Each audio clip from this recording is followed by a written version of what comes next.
अस्सलाम वालेकुम।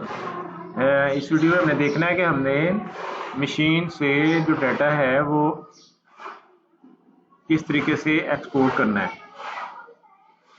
तो उसके लिए हमने सॉफ्टवेयर खोलना है। ये हमने सॉफ्टवेयर खोला।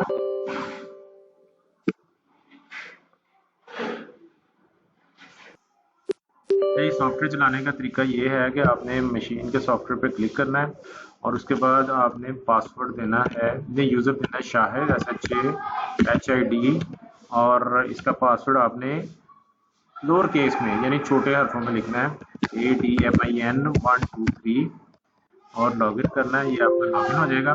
लॉगिन होने के बाद यहाँ पे अगर डिस्कनेक्टेड लिखा आ रहा है ना, आपने कनेक्ट करके इसको कनेक्ट करना है। जब ये कनेक्ट हो जाएगा तो आपने डाउनलोड अटेंडेंस लॉग्स करना है। ये आपकी अटेंडेंस जो है ना वो हो गई है और उसके बाद फिर आपने अटेंडेंस को एक्सपोर्ट करना है। उसके लिए आपने AC लॉग के ऊपर क्लिक करना है और यहाँ पे आपने रेंज देनी है, किस रेंज से किस रेंज तक आप एक्सपोर्ट करना चाहते हैं। हम उन्हें कहते हैं जी हम लोग चाहते हैं 1 तारीख से लेके 19/9/2022 आज की तारीख तक जो है ना वो करें। उसके बाद हम इसको सर्च करेंगे। सर्च करने के बाद ये डाटा हमारे पास आ गया। फिर हम एडवांस एक्सपोर्ट का बटन दबाएंगे।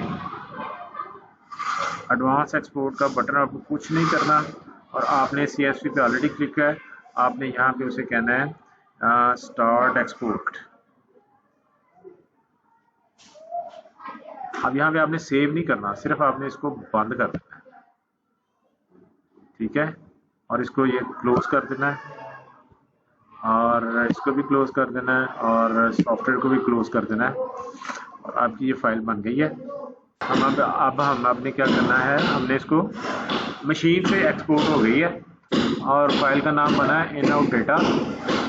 तो जी इस वीडियो में इतना ही काम था। हमने अपना डाटा जो है ना वो एक्सपोर्ट कर लिया है।